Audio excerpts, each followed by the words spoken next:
श्री विदुर जी महाराज इस प्रकार प्रभु को भोग लगाया, दर्शन किया। प्रभु जाते हैं द्वारिकापुरी और यहाँ विदुर जी भी निकल पड़ते हैं तीर्थों में, तीर्थों की ओर। मार्ग में उद्धव जी से मुलाकात होती है। उद्धव जी बताते हैं कि भगवान श्री कृष्ण अपने परम धाम को चले गए। जब इतना सुना तो विषाद हुआ, कष्ट हुआ, पीड़ा हुई कि प्रभु चले गए। फिर पूछा, क्या प्रभु ने अंत समय क्या मुझे याद किया था जाते जाते? तो उद्धव जी कहते, हाँ प्रभु ने तुम्हें याद किया। ज्ञान का उपदेश मैत्रेय मुनि जी को दिया और कहा, ये ज्ञान तुम काका विदुर जी को देना। तो जब इतना सुना तो बड़े ही प्रफुल्लित हुए कि अंत समय जब प्रभु अपने धाम को जा रहे थे तो प्रभु ने मुझे याद किया। दुख हुआ कि प्रभु छोड़कर चले गए, मगर हर्ष हुआ कि जाते जाते भी प्रभु ने मुझे याद कर लिया, प्रभु ने मुझे याद किया। श्री विदुर जी आगे बढ़ते हैं, मैत्रेय मुनि जी के यहाँ जाते हैं, उन्हें प्रणाम किया और प्रणाम करके वह उनसे प्रश्न करते हैं। प्रश्न कौन सा किया? सृष्टि विषय के प्रश्न किया। श्री सुखदेव जी महाराज कहते हैं कि राजन, ब्रह्मा जी के नाभि, भगवान नारायण जी के नाभि कमल से हुए ब्रह्मा जी, ब्रह्मा, फिर ब्रह्मा जी के 4 पुत्र। कौन? सनक, सनंदन, सनातन, सनत कुमार। ब्रह्मा जी ने आदेश दिया कि सृष्टि करिए, मगर मुनिवरों ने मना कर दिया। उन्हें क्रोध आया और जब क्रोध आया ब्रह्मा जी को तो उनके भुक्ति से रुद्र भगवान अवतरित हुए। ब्रह्मा जी ने कहा सृष्टि कीजिए। उन्होंने सोचा मना नहीं करेंगे, मना किया तो श्राप दे दे, तो अब क्या करें? ठीक है, जैसे आपके आ गया तो भूत प्रेतों की सृष्टि करने लगे। तो ब्रह्मा जी की जो बनाई हुई सृष्टि को वो भूत प्रेत खाने लगे। तो ब्रह्मा जी ने कहा कि देखिए महाराज, आप सृष्टि मत करिए, जाइए तपस्या करिए। तो रुद्र भगवान प्रसन्न हुए, जो चाहते थे वो मिल गया। अब आगे श्री ब्रह्मा जी के वाणी से प्राकट्य हुआ सरस्वती जी का।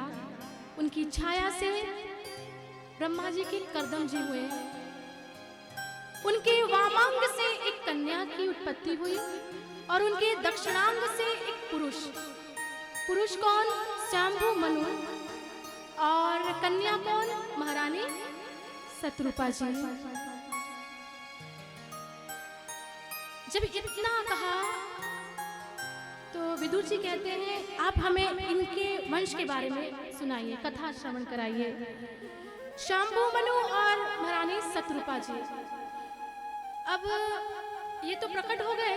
ब्रह्मा जी ने कहा आप सृष्टि करिए। तो वो शंभु मनु कहते हैं कि सृष्टि कहाँ करें, धरा तो है ही नहीं। तो ध्यान लगाया और जैसे ही ध्यान लगाया तो ठीक आया। तो वाराह भगवान प्रकट होते हैं।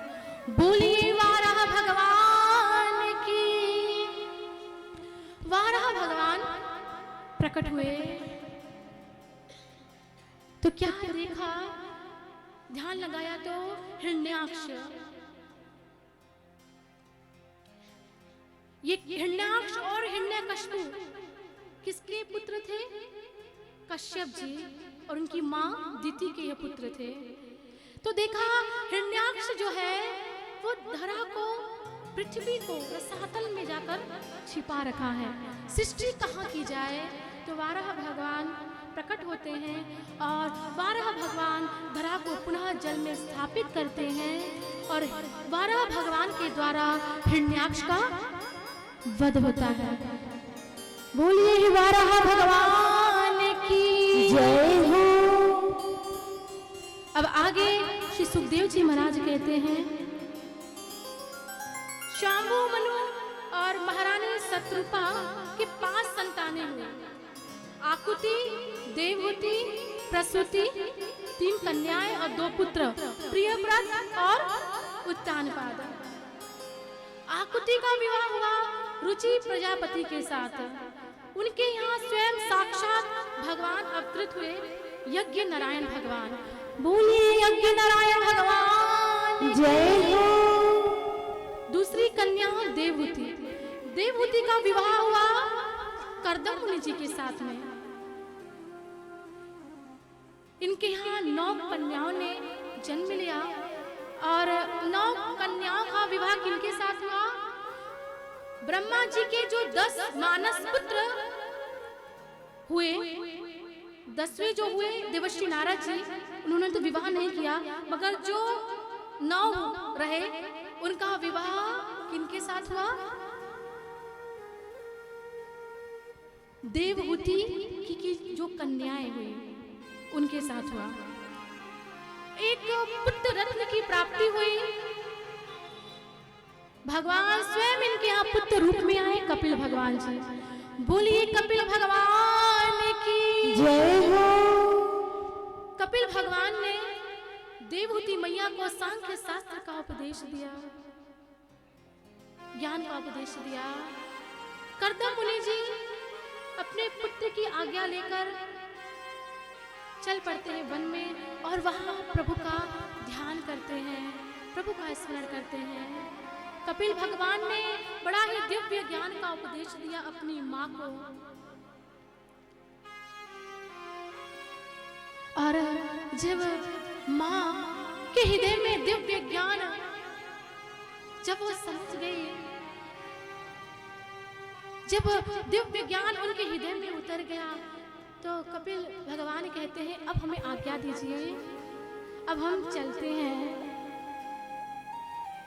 आज्ञा लेकर कपिल भगवान चल पड़ते हैं।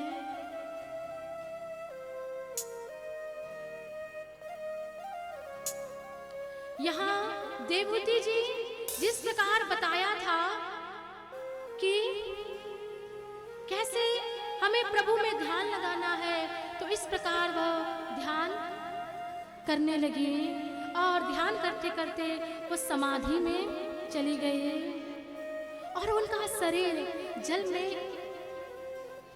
परिणत हो गया। ऐसा प्रेम भगवान की समाधि लगाई श्री देवहूति मैया ने। आगे अब बताया तीसरी कन्या हुई प्रसूति। प्रसूति का विवाह हुआ दक्ष प्रजापति के साथ में, दक्ष के साथ में। इनकी 16 कन्याएं हुई। 13 कन्याएं तो धर्म को ब्याही गई, स्वाहा अग्नि को ब्याही गई, स्वधा पितरों को ब्याही गई और आखिरी सबसे छोटी सती। सती का विवाह हुआ भगवान शिव जी के साथ में। ये कथा आपने हमारे मुख से बहुत बार सुनी होंगी, इसलिए नाम लेकर ही आगे बढ़ेंगे। मगर इन्हें कोई संतान नहीं हुई सती जी को। क्यों? क्योंकि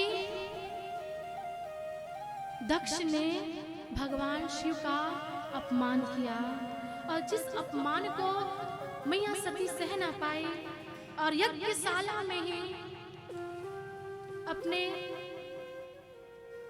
देह को भस्म कर दिया, जिसके कारण उन्हें कोई संतान नहीं हुई। ऐसा श्री सुखदेव मुनि महाराज परीक्षित से कहते हैं।